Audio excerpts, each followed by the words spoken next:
रात को तो बाथरूम में भी नहाते हो ना, चटकनी खुली रहे तो 10 बार देखते हो कि खुली तो नहीं है। कितना भय रहता है तुम्हारे भीतर।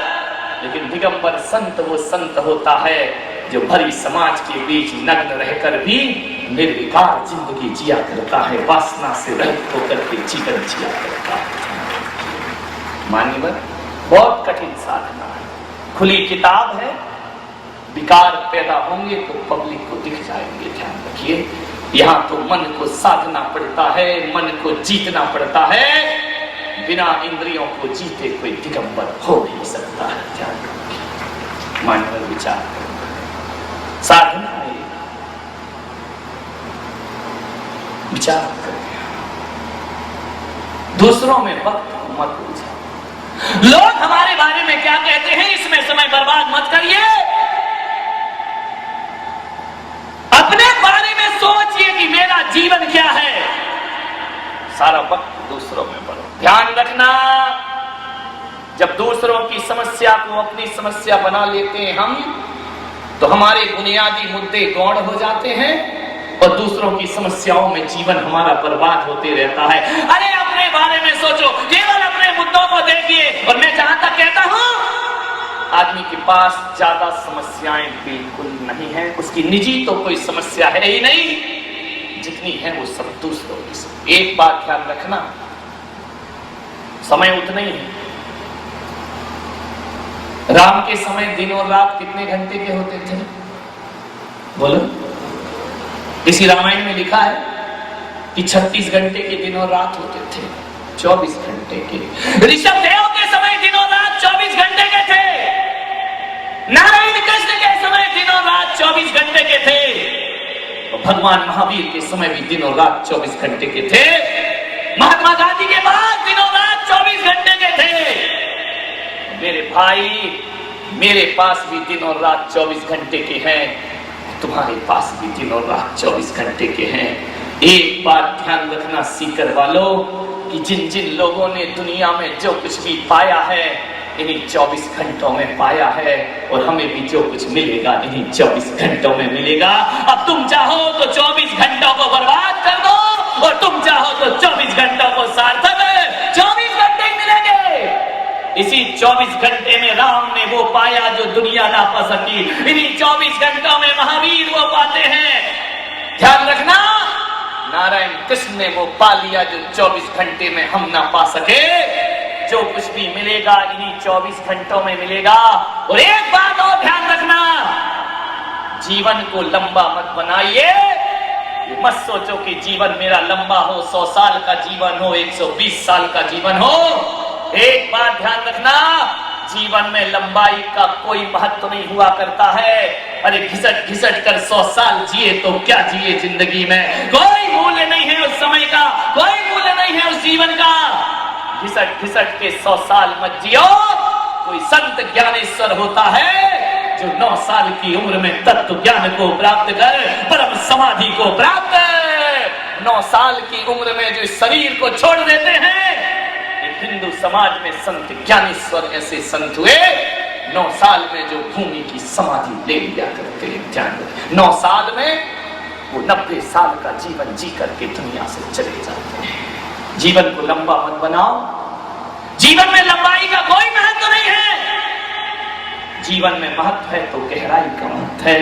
तुमने कितना लंबा जीवन जिया इसका कोई मूल्य नहीं, तुमने जीवन को कितनी गहराई से जिया इसका मूल्य हुआ करता है। और गहराई के साथ यदि 1 साल भी जी लिए तो बहुत जी लिया जिंदगी में। एक बात इसमें रखना कि सागर की लंबाई में रत्न नहीं मिला करते, सागर की गहराई में रत्न मिला करते हैं। जिनको जातिन पाई या गहरे सागर पे, और मैं बोरी देखन गई रही किनारे।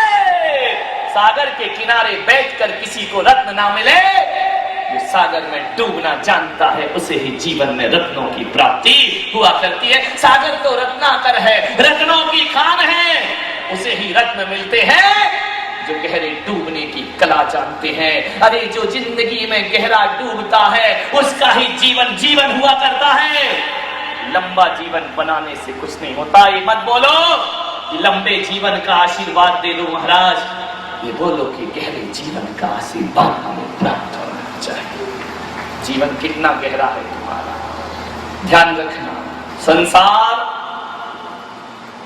समुद्र के समान भी है और संसार चिल्लू भर पानी के समान भी हुआ करता है। जो जिंदगी को गलत तरीके से जीते हैं, समय को बर्बाद करते हैं, उनके लिए संसार सागर है, और जो समय को सार्थक करते हैं उनके लिए संसार चिल्लू पानी से ज्यादा कुछ नहीं हुआ करता है। एक बात ध्यान रखना, इस संसार में सुख भी है, इस संसार में दुख भी है। जीवन को जीने का तरीका क्या है? आप चाहे तो अपने जीवन को नरक में बदल सकते हैं और आप चाहे तो जीवन को स्वर्ग में बदल सकते हैं। मान लो सत्संग किया करो, थोड़ा सा जीवन को सार्थक किया करो।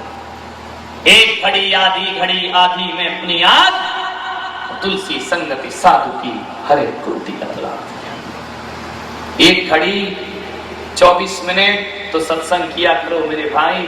24 मिनट ना कर सको तो एक घड़ी आधी घड़ी सत्संग कर लिया करो। 12 मिनट सत्संग किया करो। 12 मिनट भी ना कर सको तो एक घड़ी और आधी में बुनियाद 6 मिनट भी सत्संग जीवन में कर लिया। बाबा तुलसीदास कहते हैं कि करोड़ों जन्मों के पापों से मुक्ति मिल जाया करती है, करोड़ों जन्मों के अशुभ विचारों से हमें मुक्ति प्राप्त हो जाती है। थोड़ा सा जीवन को समझ लीजिए। समय नहीं है आदमी के पास, समय मिलता नहीं, समय निकालना पड़ता है। एक आदमी से मैंने पूछा, मंदिर क्यों नहीं आते? बोले नहीं आता महाराज। मैंने कहा क्यों नहीं आते हो? बोले वो पत्नी आती है। तो मैंने कहा पत्नी आती तो उससे तेरा क्या लेना देना है? अरे महाराज सारा धर्म वही कर लेती है। तो मैंने कहा मामला क्या है? बोले मैं तो ये सोच के जीता हूँ कि सारा धर्म तू ही कर ले, मेरे पास तो इतना टाइम नहीं है। अरे वो धर्म, मैंने कहा वो धर्म करेगी तो उसको मिलेगा, तू धर्म करेगा तो तुझे मिलेगा। बोले मेरा ऐसा विचार नहीं, मेरा ऐसा सोच नहीं, मेरी ऐसी थिंकिंग नहीं है। मैं ये सोचता हूँ कि पत्नी धर्म करेगी और जब वो मोक्ष जाएगी तो मैं पैर पकड़ लूंगा और मैं भी मोक्ष में। अरे मैंने कहा 21वीं सदी की महिलाएं ध्यान रख, ये मत सोच कि पैर पकड़ लेगा तो तेरे को मोक्ष ले जाएगी। अरे एक झटका पैर का देगी, वो मोक्ष में जाएगी और तू धरती पर पड़ा रह जाएगा। ध्यान रखिए, आदमी सोचता है वो धर्म करते हैं तो हमें करने की कोई जरूरत नहीं है। एक बड़ी प्यारी सी कहानी है, बहुत अच्छी लगती है मुझे। एक डाकू था, चोर था, उचक्का था, अनपढ़ था, पढ़ा लिखा नहीं था, लूट खसोट करना उसका काम था। जंगल में उसने अपना एक इलाका बना रखा था, उसके नाम से लोग दर-दर कांपते थे। जब भी जंगल की उन पगडंडियों से कोई गुजरता था, लोग कहते कि दिन ही दिन में जंगल पार हो जाए वरना रत्नाकर डाकू आ जाएगा। उसके नाम सुनकर के लोगों के होश उड़ जाया करते थे। साधु संतों का काफिला गुजरा वहां से, जंगल से आवाज आई, ठहर जाओ, जो तुम्हारे पास हो हमारे हवाले कर दीजिए। साधुओं ने कहा कि तुम हो कौन? बोले मेरा नाम नहीं जानते, मैं रत्नाकर डाकू, मैं बाल्या भील, मेरे नाम की गूंज है यहाँ तूती बोलती है। और यहाँ का ये रिवाज है कि जो भी आएगा, ध्यान रखना, एक साधु और डाकू के दरबार में इतना ही अंतर होता है कि साधु के पास जाओगे अरे खाली झोली लेकर जाओगे और झोली भरकर वापस आओगे, और डाकू के पास जाओगे तो भरी झोली ले जाओगे, खाली लौट करके वापस आ जाओ, इसकी भी कोई गारंटी नहीं हुआ। रत्नाकर ने कहा जो भी हो हमारे हवाले कर दीजिए। साधुओं ने कहा देखो रत्नाकर, तुम सामने आओ, इतने ही बहादुर हो तो सामने आओ हमारे।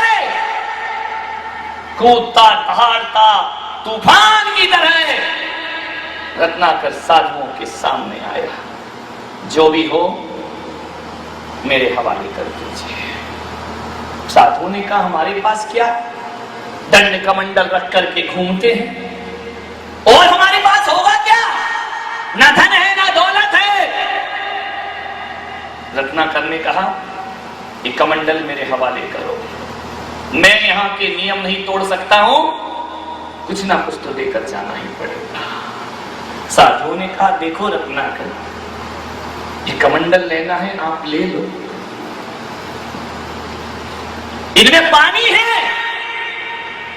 और एक बात याद रख रत्नाकर, संत के कमंडल का पानी यदि तूने इसे छू लिया तो तेरी कहानी बदल जाएगी, ध्यान रखना, तेरी जिंदगी बदल जाएगी। उसने कहा ज्यादा सिखाने की कोशिश मत करो, ज्यादा होशियार मत बनो, जो भी है मेरे हवाले करो। हो सकता है कि कमंडल के भीतर तुमने बड़े कीमती हीरे जवाहरात छुपाए रखे। संतों ने कहा नहीं, ध्यान रखना, जो आदमी जिंदगी भर बेईमानी में जिया वो दूसरों को ईमानदार कभी नहीं समझ सकता है। जिंदगी भर जो गलत काम में जीता है वह सही आदमी को भी गलत समझा करता है। ध्यान रखना, आदमी दुनिया में कभी बुरा नहीं होता है, हमारी सोच दुनिया में सबसे ज्यादा बुरी हुआ करती है। किसी के प्रति हमारी सोच गलत है तो हमारी नजरों में वो आदमी कभी सही नहीं हो सकता है।